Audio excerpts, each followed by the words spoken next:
हमारे इस YouTube channel के सेगमेंट फास्ट न्यूज में आप तमाम का इस्तकबाल है। इस वीडियो में आप देख सकते हैं कमेंटों में बहुत ज्यादा खबरें। तो आइए शुरू करते हैं वीडियो को और देखते हैं आज की ताजा तरीन खबरें।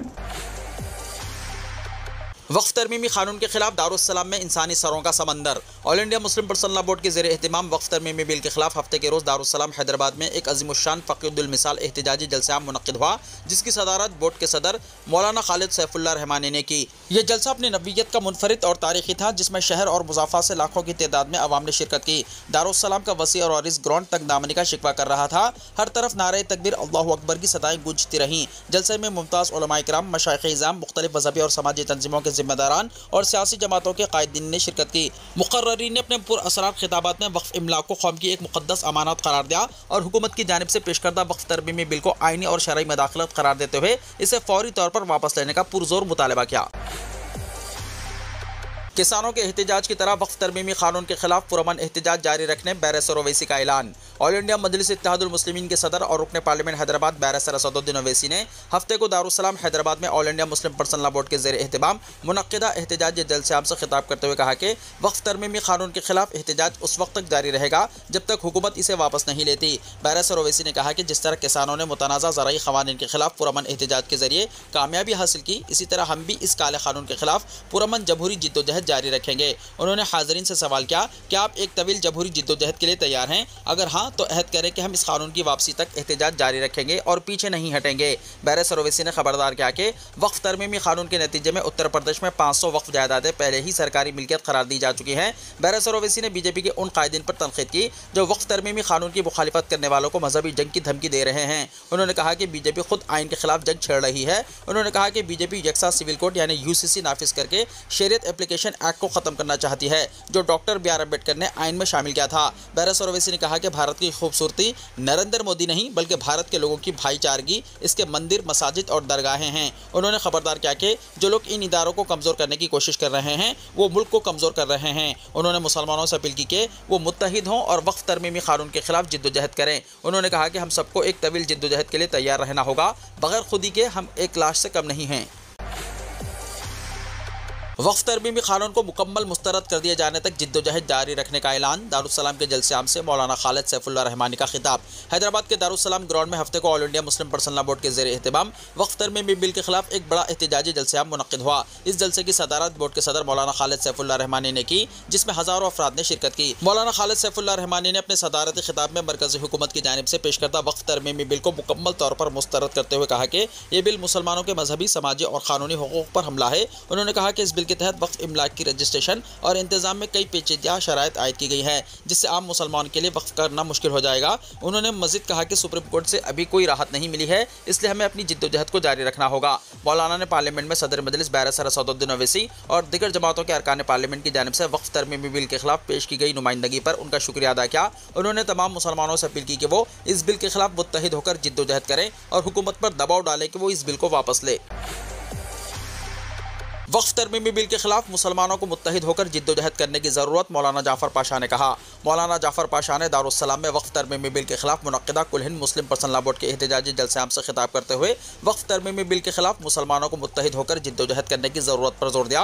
उन्होंने कहा कि हमारे बुजुर्गों ने जो ज़मीनें वक्फ की थीं, इन पर आज मसाजिद, मदारिस और कब्रस्तान कायम हैं, और अगर वक्फ का निज़ाम ख़त्म हो जाए तो मरने के बाद हमें दफन के लिए ज़मीन भी नहीं मिलेगी।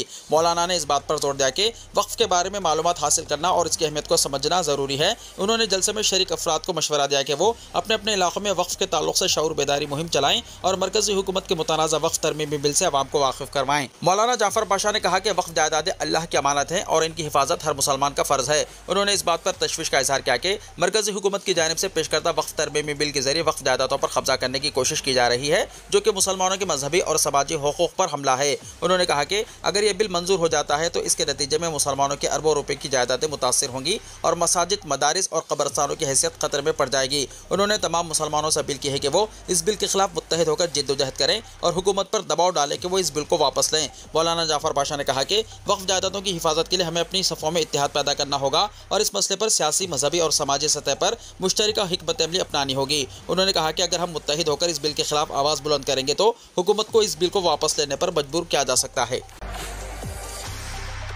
वक्फ तरमीमी बिल के खिलाफ तहरीक में बीआरएस की मुकम्मल तायद। दारुस्सलाम के जलसे-आम से मोहम्मद महमूद अली का खिताब। बीआरएस के सीनियर लीडर और साबिक वज़ीर मोहम्मद महमूद अली ने मरकज़ी हुकूमत के मुतनाज़ा वक्फ तरमीमी बिल के खिलाफ जारी तहरीक को अपनी पार्टी की मुकम्मल तायद का यकीन दिलाया है। वह हैदराबाद के दारुस्सलाम में all India Muslim personal law board की जानिब से मुनक़्क़िदा एहतजाजी जलसे-आम से खिताब कर रहे थे। अपने खिताब में मोहम्मद महमूद अली ने वक्फ जायदादों के तहफ़्फ़ुज़ को मुसलमानों के लिए एक अहम और हसास मसला करार दिया। उन्होंने मरकज़ की बीजेपी हुकूमत पर इल्ज़ाम आयद किया कि वो इस बिल के जरिए वक्फ इदारों को कमज़ोर करते हुए मुसलमानों के मजहबी, समाजी और तालीमी इदारों को नुकसान पहुंचाना चाहती है। उन्होंने रुकने पार्लियामेंट व सदर ऑल इंडिया मजलिस इत्तेहादुल मुस्लिमीन बैरिस्टर असदुद्दीन ओवैसी को मशवरा दिया कि वो इस बिल के खिलाफ तमाम सेकुलर जमातों को एक प्लेटफॉर्म पर लाकर बड़े पैमाने पर तहरीक शुरू करें। उन्होंने यकीन दहानी कराई कि बीआरएस पार्टी न सिर्फ इस एहतजाज की मुकम्मल तायद करेगी बल्कि ज़रूरत पड़ने पर पार्लिमानी सतह पर भी आवाज़ बुलंद करेगी। मोहम्मद महमूद अली ने कहा कि वक्फ जायदाद कौम की अमानत है और इनके तहफ़्फ़ुज़ के लिए हर मुमकिन जिद्दोजहद की जाएगी।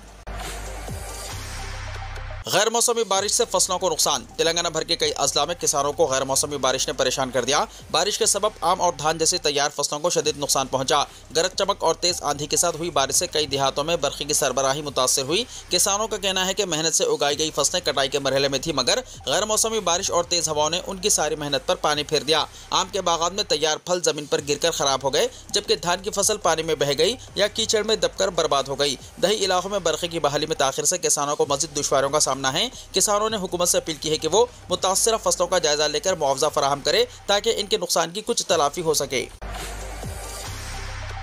उस्मानिया यूनिवर्सिटी आर्ट्स कॉलेज की इमारत ट्रेडमार्क स्ट्रक्चर के तौर पर रजिस्टर। तारीखी उस्मानिया यूनिवर्सिटी के मशहूर आर्ट्स कॉलेज की इमारत को सरकारी तौर पर हिंदुस्तान के तीसरे ट्रेडमार्क स्ट्रक्चर के तौर पर रजिस्टर किया गया। इस इमारत का शुमार अब मुंबई की मशहूर ताजमहल होटल और मुंबई स्टॉक एक्सचेंज के बाद इसमें शामिल हुआ है। इंटरमीडिएट रिजल्ट का 22 अप्रैल को ऐलान। तेलंगाना इंटरमीडिएट बोर्ड ने रिजल्ट जारी करने की तारीख का ऐलान कर दिया है। रियासत में इंटर फर्स्ट ईयर और सेकेंड ईयर के एग्जाम्स 5 मार्च से 25 मार्च तक मुनक्किद किए गए थे, जिनमें तकरीबन 9,96,971 तलबा ने शिरकत की थी। एग्जाम लिखने वाले तलबा रिजल्ट के ऐलान का बेसब्री से इंतजार कर रहे हैं। इस दौरान इंटर इम्तिहानी पर्चों की जाँच का अमल मुकम्मल हो चुका है। हुक्काम के मुताबिक जवाबी पर्चों की दूसरी मरतबा वेरिफिकेशन भी मुकम्मल कर ली गई है और मार्क्स की कंप्यूटराइजेशन का काम तकरीबन खत्म हो चुका है। इसी सिलसिले में तेलंगाना इंटरमीडिएट बोर्ड ने इंटर के नताइज की तारीख का बाज़ाब्ता ऐलान कर दिया है। अब इंटरमीडिएट के रिजल्ट 22 अप्रैल को सुबह 11 बजे जारी किए जाएंगे। ये रिजल्ट नामपल्ली में वाक़ इंटरमीडिएट बोर्ड के दफ्तर में डिप्टी चीफ मिनिस्टर भट्टी विक्रमार्का करेंगे। इस मौके पर इंटर बोर्ड के सेक्रेटरी कृष्ण आदित्य और कई दिगर आला ओहदेदार भी मौजूद रहेंगे। तलबा अपने नताइज इंटरमीडिएट बोर्ड की सरकारी वेबसाइट tsbie.cgg.gov.in पर देख सकते हैं।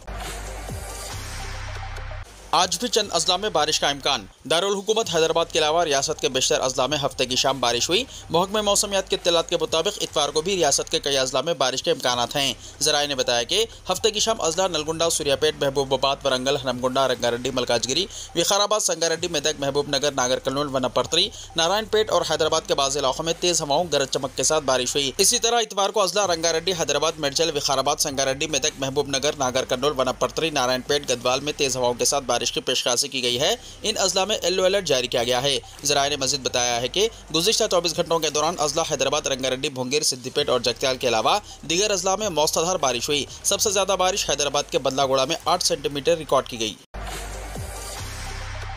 आंध्र प्रदेश में मेगा डीएससी का शेड्यूल जारी। रियासत आंध्र प्रदेश में असातिज़ा की मुलाजिमतों के ख्वाहिशमंद उम्मीदवारों का तवील इंतजार बिलाखिर खत्म हो गया। रियासती महकमे स्कूल एजुकेशन ने डीएससी यानी असातिज़ा के तकर्रुरात का शेड्यूल जारी कर दिया है, जिसका उम्मीदवार तवील अरसे से इंतजार कर रहे थे। रियासती वज़ीर तालीम नारा लोकेश ने बताया कि साबिक़ा ऐलान के मुताबिक 16,347 असातिज़ा की जायदादों पर तकर्रुरात किए जाएंगे। इस सिलसिले में बाज़ाब्ता नोटिफिकेशन 20 अप्रैल को जारी किया जाएगा। ऑनलाइन दरख्वास्तें 20 अप्रैल से 15 मई तक वसूल की जाएंगी। जारी करदा शेड्यूल के मुताबिक 6 जून से 6 जुलाई के दरमियान DSC exams computer based test यानी सीबीटी के तौर पर मुनक्किद किए जाएंगे। अगर आप मुझे मजबूर करेंगे तो मैं सब कुछ उखाड़ फेंकूंगा। वक्फ और हिंदी जबान मामले पर उद्धव ठाकरे का हुकूमत को जवाब। शिवसेना यानी यूबीटी के सरबराह उद्धव ठाकरे ने वक्फ तरमीमी कानून और हिंदी को महाराष्ट्र में लाजमी करार दिए जाने की सख्त मुखालिफत की। उन्होंने हुकूमत पर हमला करते हुए कहा कि हम सबकी बात प्यार से सुनेंगे, लेकिन अगर आप मुझे मजबूर करेंगे तो मैं सब कुछ उखाड़ कर फेंक दूंगा। वक्फ के हवाले से उन्होंने कहा कि इस कानून के तहत वक्फ में गैर मुस्लिमों की तकर्रुरी का इल्तिजाम है, हम इसके खिलाफ थे। सुप्रीम कोर्ट ने भी वही सवाल उठाया जो हमने पूछा था। अगर आज वक्फ बोर्ड में गैर मुस्लिमों को कबूल कर लिया जाता है तो क्या गारंटी है कि कल मंदिरों में गैर हिंदुओं की तकर्रुरी नहीं होगी। भारतीय मजदूर संघ की 57वीं सालाना जनरल मीटिंग में उद्धव ठाकरे ने ये बातें कही। मुस्तफाबाद की इमारत हादसे में 11 अफराद जान की बाजी हार गए। शुमाल मशरक़ी दिल्ली के मुस्तफाबाद इलाके में हफ्ते की सुबह एक 4 मंजिला इमारत के गिरने से पेश आने वाले अलमनाक हादसे में मरने वालों की तादाद 11 तक पहुंच गई है। यह हादसा सुबह तकरीबन 3 बजे गली नंबर 1 में पेश आया, जब पूरी इमारत ताश के पत्तों की तरह मुनहदम हो गई। इस इमारत में कई खानदान रहते थे। पुलिस मौके पर पहुंच गई और फायर ब्रिगेड और SDRF NDRF को मौके पर बुलाया गया और बचाव ऑपरेशन किया गया। करीबी शिवा विहार में रहने वाले मुकामी रिहायशी रियान ने कहा कि ऐसा लगता है जैसे कोई जल्जला आया हो, जमीन हिलने लगी और इससे पहले कि हम कुछ समझ पाते सब कुछ खाक में बदल गया। रेस्क्यू ऑपरेशन के दौरान कई लोगों को मलबे से निकाला गया, जिनमें से 11 की मौत हो गई। 4 अफराद अब भी अस्पताल में दाखिल हैं और 7 को फारिग कर दिया गया है। इंतजामिया ने इस खौफनाक हादसे की तहकीकात का हुक्म दे दिया है। इब्तिदाई तौर पर कमजोर बुनियाद और देरीना नक्काशी का मसला इसकी वजह करार दिया जा रहा है। तहम हुक्काम का कहना है कि टेक्निकल रिपोर्ट आने के बाद ही कुछ कहा जा सकेगा। दिल्ली हुकूमत और जिला इंतजामिया ने मुतासरा खानदानों को हर मुमकिन मदद की यकीन दहानी कराई है। JEE मीन में 24 उम्मीदवारों को 100% marks. Engineering entrance JEE mean में 24 उम्मीदवारों ने 100% नशानात हासिल किए हैं। नेशनल टेस्टिंग एजेंसी यानी NTA ने हफ्ते को नतायज का ऐलान किया। 7 टॉपर्स का ताल्लुक राजस्थान से है। फीकस 3 का तेलंगाना, उत्तर प्रदेश और महाराष्ट्र से है। फीकस 2 का दिल्ली और मगरबी बंगाल से है और फीकस 1 का कर्नाटका और आंध्र प्रदेश से है। 2 टॉपर्स खवातीन हैं। 21 टॉपर्स का ताल्लुक आम जुमरे से है।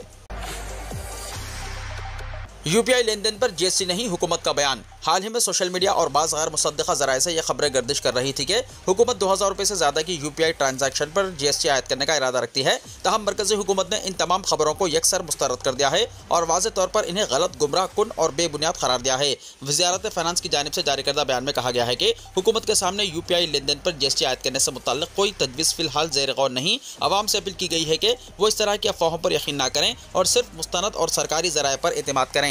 मज़ीद वज़ाहत करते हुए वज़ारत ने कहा कि UPI एक ऐसा निज़ाम है जो डिजिटल लेन देन को आसान और मुफ्त बनाता है और इस वक्त UPI पर मर्चेंट डिस्काउंट रेट यानी MDR भी लागू नहीं किया जा रहा है, जिसकी वजह से मर्चेंट या सारिफिन पर किसी किस्म का इजाफी चार्ज नहीं लिया जाता।